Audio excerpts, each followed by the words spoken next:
Everyone, welcome to Dhanuka agri academy. आज हम लेकर आए हैं आपके लिए नेट का सिलेबस, जिसमें हम बात करेंगे दो सब्जेक्ट के बारे में, बायोटेक्नोलॉजी और एंटोमोलॉजी।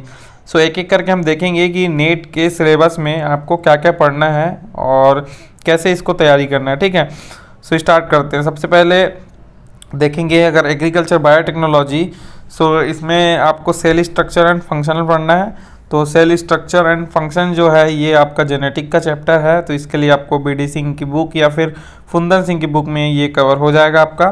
ठीक है, ऑल्सो आप एनजी रंगा की नोट्स से इसे पढ़ सकते हैं।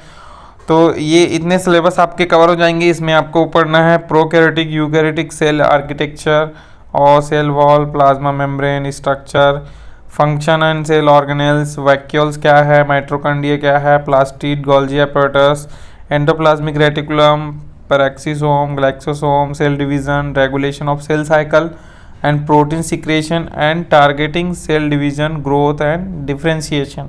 तो ये सारी चीज़ें जो है आपको सेल स्ट्रक्चर फंक्शन में पढ़ना है। अभी हम नेक्स्ट देखते हैं बायो मॉलिक्यूल्स एंड मेटाबॉलिज्म। ठीक है, बायो मॉलिक्यूल्स एंड मेटाबॉलिज्म में आपको पढ़ना क्या क्या है। आपको पढ़ना है structure and function of carbohydrates. ठीक है, कार्बोहाइड्रेट के स्ट्रक्चर एंड फंक्शन, मतलब बायोकेमिस्ट्री यहाँ पर इन्वॉल्व है। फिर आपको लिपिड्स के बारे में पढ़ना है, protein, nucleic acid and synthesis of carbohydrate, glycolysis, HMP pathway के बारे में, citric acid pathway, metabolic regulation, oxidative phosphorylation and substrate level of phosphorylation, vitamins, plants and animal hormones and function of molecule, antioxidant, nutrient precursor and HSPS antiviral components। इन सब के बारे में आपको bio molecules and metabolism में पढ़ना है। अब आगे देखें हम तो एंजाइमोलॉजी। एंजाइमोलॉजी में आपको एंजाइम की स्ट्रक्चर, कन्फर्मेशन के बारे में पढ़ना है और क्लासिफिकेशन, एसे, आइसोलेशन, प्यूरिफिकेशन। ठीक है, एंजाइम को हमने इतने भाग में डिवाइड किया है क्योंकि ये स्टेप बाय स्टेप प्रोसेस होता है। सबसे पहले हम उसे कन्फर्मेशन करते हैं, उसके बाद क्लासीफाई करते हैं, फिर उसे ऐसे निकालते हैं और उसका आइसोलेशन करते हैं, प्यूरिफिकेशन करते हैं, देन कैरेक्टराइजेशन करते हैं। ठीक है, mechanism of action, active site, कौन सा उसका एक्टिव साइट है, regulation of enzyme activity, multi enzyme complex and immobilize enzyme and protein engineering, immobilize enzyme and their application। ये आपको एंजाइमोलॉजी में पढ़ना है।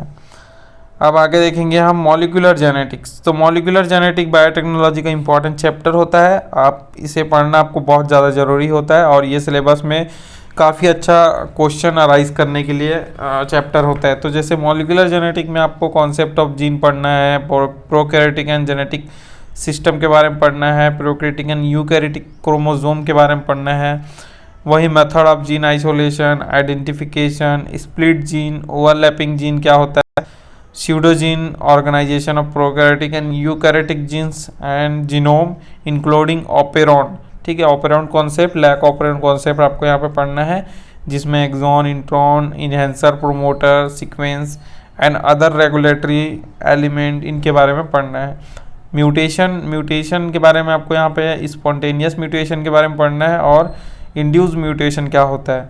ठीक है, और यहीं पे फिर आपका जो ट्रांसफॉर्मेशन प्रोसेस होता है, बैक्टीरिया, वायरस और कॉन्जुगेशन, वहीं पे ट्रांसपोसेबल एलिमेंट एंड ट्रांसपोजिशन, इन सब के बारे में आपको मॉलिक्यूलर जेनेटिक में पढ़ना है। ठीक है, अब हम जीन एक्सप्रेशन की जीन एक्सप्रेशन जो चैप्टर है वो आपको यहाँ पर कवर करना है, जिसमें अभी मैंने आपको सिलेबस बताया वही सब है। इसमें भी ऑपेरॉन कॉन्सेप्ट, ट्रांसक्रिप्शन क्या होता है, जो सेंट्रल डोग्मा बायोलॉजी है वो यहाँ पर पढ़ना है आपको, जिसमें ट्रांसक्रिप्शन और ट्रांसलेशन आ जाता है। ठीक है, और DNA protein interaction, genetic code, mechanism of translation, control, post translation modification, ये सब इंटर रिलेटेड है एक दूसरे से। ठीक है, उसके बाद है molecular biology technique and gene cloning. तो जीन क्लोनिंग बायोटेक्नोलॉजी का इंपॉर्टेंट प्रोसेस होता है और मॉलिक्यूलर बायोलॉजी टेक्निक्स में आपको जैसे कि isolation and purification of DNA, फिर आपको पढ़ना है hybridisation, Southern blotting technique, western blotting technique, DNA sequencing, ELISA c DNA library के बारे में, जेल इलेक्ट्रोफोरेसिस क्या होता है, पीसीआर क्या होता है, पॉलीमरेज चेन रिएक्शन, और यहाँ पर आपको ultra centrifugation on chromatography, fees and RIA ऐसे इंपॉर्टेंट जो इंस्ट्रूमेंटल प्रोसेस है वो आपको पढ़ना है। वहाँ पे जीन क्लोनिंग की बात करें तो रेस्ट्रिक्शन एंजाइम क्या होता है, क्योंकि जीन क्लोनिंग में रेस्ट्रिक्शन एंजाइम यूज़ करते हैं तो उसके बारे में आपको पढ़ना है यहाँ पर। फिर उनके साइलेंट फीचर क्या क्या होते हैं, और जैसे कि यहाँ पर बैक हो गया, पैक हो गया, याक हो गया, ये सब जो है आपके वेक्टर्स हैं, इनके एक्सप्रेशन क्या क्या होते हैं, जीन क्लोनिंग में इसे कैसे यूज़ किया जाता है, और क्रोमोसोमल वॉल्किंग क्या होता है, जेनेटिक ट्रांसफॉर्मेशन क्या होता है, basis of animal cloning and biological risk assessment क्या होता है, आईपीआर के बारे में यहाँ पर आपको पढ़ना है। तो ये था हमारा बायोटेक्नोलॉजी का सिलेबस जिसमें आपको ये सारी चीज़ें पढ़नी है। ठीक है, अगर आपको आप तैयारी कर रहे हैं तो यहाँ पर स्क्रीनशॉट लेकर के इसे पढ़ सकते हो। ऑल्सो हमारे वेबसाइट में ये सिलेबस अवेलेबल है। ओके, अब नेक्स्ट देखते हैं अपन। नेक्स्ट हमको देखना है, सॉरी ये बच गया था बायोटेक्नोलॉजी में। सो बायोटेक्नोलॉजी में मॉलिक्यूलर बायोलॉजी, अभी हमने इसके बारे में बताया, प्लांट मॉलिक्यूलर बायोलॉजी के बारे में बताया, और प्लांट टिश्यू कल्चर। तो प्लांट टिश्यू कल्चर अपने आप में एक चैप्टर है। सो प्लांट टिश्यू कल्चर में जितने भी आपके clonal propagation, concept of cellular totipotency, और जितने डिफरेंट मेथड होते हैं आपके, एंथर कल्चर, सोमाक्लोनल वेरिएशन, ये सब आपको पढ़ना है। फिर आपका plant genetic engineering and molecular markers, ठीक है, ये आपको कवर करना है। तो प्लांट जेनेटिक इंजीनियरिंग और मॉलिक्यूलर मार्कर्स एंड जीनोमिक्स। तो जीनोमिक्स और मॉलिक्यूलर मार्कर में जितने मार्कर्स होते हैं, RFLP, DNA, SMP, RAPD, SSR, AFLP, ये सब के बारे में आपको यहाँ पर पढ़ना है। ठीक है, सो इतना है। और जितने भी ये सिलेबस दिख रहे हैं यहाँ पर कहीं ना कहीं जो है कॉपी है एक दूसरे सब्जेक्ट से रिलेटेड, क्योंकि जो कॉन्सेप्ट है वो दोनों सब्जेक्ट में कवर हो जाता है, इसलिए आपको यहाँ पर तैयारी, आपको सिलेबस बड़े लॉन्ग दिख रहा है लेकिन ये जो है तैयारी करने में आसान है। ठीक है, तो यहाँ पर आप तैयारी करना स्टार्ट कर सकते हैं। अभी हम एंटोमोलॉजी के सिलेबस को डिस्कस करेंगे। सो जो एंटोमोलॉजी के स्टूडेंट है जिन्होंने अपना MSc अभी रिसेंटली किया है और वो SRF और नेट की तैयारी कर रहे हैं, तो ये सिलेबस आपके बहुत काम आने वाला है। स्टार्ट करते हैं एंटोमोलॉजी के सिलेबस को डिस्कस करना। तो मैं मेजर पोर्शन आपको बताऊंगा जिसमें से आपको सब्जेक्टिव पढ़ते जाना है। जैसे एग्रीकल्चर एंटोमोलॉजी सब्जेक्ट कोड 2, इसमें यूनिट फर्स्ट में आपको सिस्टमेटिक्स पढ़ना है। सिस्टमेटिक्स में history and development of entomology, evolution of insect, position of insect in the animal world, characteristics of phylum Arthropoda, structure feature of important Arthropoda group such trilobita, और आपका जो है चेलिसरेटा, ये सब जो है इनके बारे में आपको पढ़ना है। यहाँ पर जितने भी सिस्टमेटिक्स है जिसमें अर्जेंडा, क्रुस्टेशिया, चिलोपोडा, इन सब के बारे में आपको पढ़ना है। और सिलेबस आप देख सकते हो, और इस सिस्टमेटिक में आपको जो है सीक्वेंशियल पढ़ते जाना है। वहीं पे सेकंड यूनिट की बात करें तो मॉर्फोलॉजी की बात करना, मॉर्फोलॉजी के बारे में पढ़ना है, जिसमें आप किसकी मॉर्फोलॉजी पढ़ोगे, इंसेक्ट की।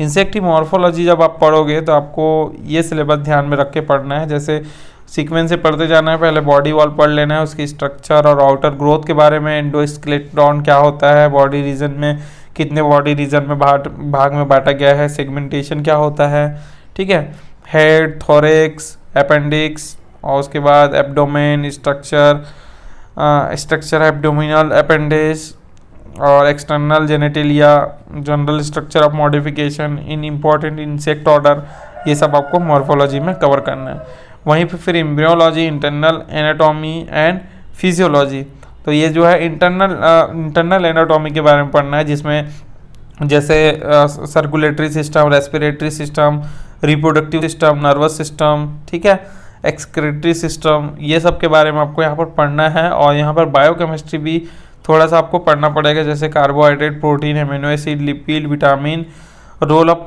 Growth and development, artificial diet, ठीक है, इन सब के बारे में आपको बायोटेक्नोलॉजी ये सब के बारे में आपको जो है बायोकेमिस्ट्री में भी पढ़ लेना है। अब हम आगे देखते हैं इकोलॉजी। तो इंसेक्ट की इकोलॉजी क्या है, इकोसिस्टम और बायोटिक पोटेंशियल के बारे में यहाँ पर पढ़ना है आपको।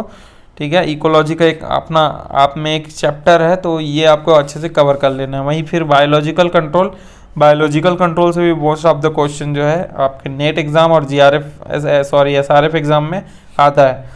तो यहाँ पर आपको पढ़ना क्या क्या है, important scope, biological control, history of biological control, फिर bio control agent, parasite, predators, insect pathogen, important entomophagous insect, order and families, इनके बारे में पढ़ना है। और ecological, biological, taxonomy, legal and economical expect के बारे में, और फिनोमिना ऑफ मल्टी पैरासिटिज्म, इन सब के बारे में आपको यहाँ पर एंटोमोलॉजी के सिलेबस में कवर करना है। फिर आपको chemical control and toxicology, chemical control और टॉक्सिकोलॉजी में आपको जितने भी केमिकल्स हैं आप कैसे इंसेक्ट को कंट्रोल करते हैं, उसके फार्मूलेशन क्या क्या होते हैं। और टॉक्सिकोलॉजी में आपको वो सब जो इंसेक्ट के केमिकल्स होते हैं, इंसेक्टिसाइड्स होते हैं, उनके टॉक्सिकेंट के बारे में आपको पढ़ना है।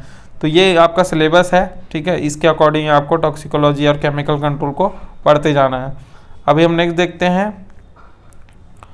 नेक्स्ट में आपको होस्ट प्लांट रेजिस्टेंस, तो जो बच्चे जो है स्टूडेंट नेट और एसआरएफ की तैयारी कर रहे हैं, उनको थोड़ा सा जेनेटिक का भी आपको नॉलेज होना चाहिए, जिसमें आपको होस्ट प्लांट से रेजिस्टेंस कैसे लाना है। वर्टिकल रेजिस्टेंस होता है एक तो, और एक तो हॉरिजॉन्टल रेजिस्टेंस होता है। तो ये दोनों रेजिस्टेंस क्या होता है, कैसे वर्क करता है, हम कैसे रेजिस्टेंस ला सकते हैं, ये सब जो है आपको होस्ट प्लांट रेजिस्टेंस में पढ़ना है। तो इसका जो नोट्स है या बुक है आपको टीवी प्रसाद में मिल जाएगा। टीवी प्रसाद से आप जो है इसको पढ़ सकते हैं। उसके बाद जो है ऑब्जेक्टिव के लिए आप DS रेड्डी की बुक भी ले सकते हो। तो ये सब जो है आपको हेल्प करेंगे एग्ज़ाम क्रैक करने में। अब जो है 8वां यूनिट है, 8वां यूनिट में हमको innovation approach in pest control के बारे में पढ़ना है। तो क्या क्या इनोवेशन हो रहे हैं और क्या क्या अप्रोचेस हम लगा सकते हैं पेस्ट कंट्रोल के लिए, ये आपको जो है 8वां यूनिट में पढ़ना है। फिर वहीं पे जो 9th है, 9th में इंटीग्रेटेड पेस्ट मैनेजमेंट, जिसको हम शॉर्ट में IPM कह देते हैं। तो IPM का भी अपना आप चैप्टर है इसमें, जिसमें आपको ETL लेवल, EIL लेवल क्या होता है, ये सब के बारे में पढ़ना है आपको। फिर आप कैसे इंटीग्रेटेड मतलब सभी प्रैक्टिसेस को कैसे एक साथ कंबाइन करके इंसेक्ट को कंट्रोल कर सकते हो, हॉर्टिकल्चरल क्रॉप में हो या एग्रोनॉमिकल क्रॉप में हो, ये सब जो है आपको IPM में पढ़ना है। फिर हम नेक्स्ट देखते हैं। नेक्स्ट है पेस्टिसाइड एप्लीकेशन इक्विपमेंट, जितने इक्विपमेंट्स आते हैं पेस्टिसाइड एप्लीकेशन के इनसे एंटोमोलॉजी में, वो सब के बारे में पढ़ना है और उनसे भी क्वेश्चन आ जाता है। सो जो इक्विपमेंट्स है, जैसे नोज़ल हो गया आपका, या पावर ऑपरेटर स्प्रेयर हो गए, ठीक है। तो स्प्रेयर जो है आपको सबको पता है इंसेक्टिसाइड स्प्रे करने के लिए काम आता है। तो इससे रिलेटेड जितने भी इक्विपमेंट्स हैं उनके क्वेश्चन आपको आ सकते हैं। सो ये था आपका इंस्ट्रूमेंट के बारे में। फिर आपका जो 11वां यूनिट है, 11वां यूनिट में pest of field crop and their management. So जितने फील्ड क्रॉप में पेस्ट लगते हैं, जैसे एग्जांपल के लिए cereal, sugarcane, oilseed, pulses, tobacco, है ना, ये सब के जितने पेस्ट हैं उनके बारे में आपको पढ़ना है। अब सीरियल्स यहाँ पर लिखा है, मतलब आपको जितने भी सीरियल्स है, राइस, व्हीट, ज्वार, बाजरा, ठीक है, सब चीज़ के बारे में आपको पढ़ना है। फिर ऑयल सीड में जितने ऑयल सीड क्रॉप है, ग्राउंड नट और सिसमम हो गया आपका, ठीक है, ये सब के बारे में पढ़ना है। पल्सेस में जितने पल्सेस आते हैं वो सब, और शुगर केन और टोबैको स्पेशल क्रॉप है जिसमें बहुत सारे इंसेक्ट जो है अटैक करते हैं। तो इनसे क्वेश्चन काफ़ी अच्छा बनता है, शुगर केन और टोबैको से। और ये सब इंसेक्ट के बारे में आपको पढ़ लेना है। फिर जो है paste of horticulture crop and their management. तो हॉर्टिकल्चर क्रॉप में जितने भी वेजिटेबल्स हैं, फ्रूट्स हैं, और प्लांटेशन क्रॉप है, स्पाइसिस क्रॉप है, कंडिमेंट्स हैं, ऑर्नामेंटल प्लांट है, इन सब के इंसेक्ट के बारे में आपको पढ़ना है। सो दोस्तों, आज के इस वीडियो में हमने बात किया बायोटेक्नोलॉजी और एंटोमोलॉजी के नेट और SRF के सिलेबस के बारे में। जो स्टूडेंट जो है तैयारी कर रहे हैं वो हमारे चैनल के साथ बने रहिए, ताकि हम जो है आपको अच्छे अच्छे कंटेंट प्रोवाइड कर सकें। अगर आप हमारे चैनल में नए आए हैं तो हमारे चैनल को सब्सक्राइब कर लीजिएगा, और ज़्यादा से ज़्यादा एंटोमोलॉजी और बायोटेक्नोलॉजी स्टूडेंट तक ये वीडियो शेयर करिएगा। मिलेंगे हम नेक्स्ट वीडियो में, और आपका कमेंट ज़रूर लिखिए कि आपको किस सब्जेक्ट के नेट और SRF के सिलेबस के बारे में जानकारी चाहिए, तो मैं उस पर वीडियो बनाने की पूरी कोशिश करूँगा। सो दोस्तों, आज के लिए धन्यवाद। मिलेंगे नेक्स्ट वीडियो में। Thank you.